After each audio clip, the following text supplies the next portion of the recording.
Hello, আসসালামু আলাইকুম guys. আপনাদের মাঝে আবার নতুন দুটো ক্রিম নিয়ে হাজির হয়েছি।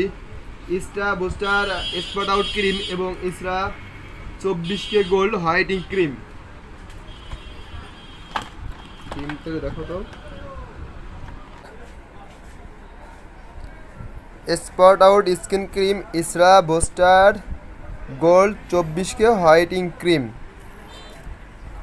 ইসরা booster spot out skin cream, এটার অনেক কার্যকারিতা। যদি কারো মুখে ব্রণের দাগ থাকে বা মেস্তার দাগ থাকে, নিমিষেই 1 সপ্তাহ কি 7 দিনের ভিতরে তার মুখটা ধবধবে সাদা হয়ে যাবে এবং মুখটা পুরো ফ্রেশনেস হয়ে যাবে। গ্যারান্টি সহকারে দিচ্ছি আমি। যদি এটা কোনো কাজ না করে তাহলে অবশ্যই টাকা রিটার্ন পাবেন। যদি কেউ মুখ ফর্সা করতে চান, যে হালকা সামনা বরণের আছেন, তারা যদি মুখটাকে ফর্সা করতে চান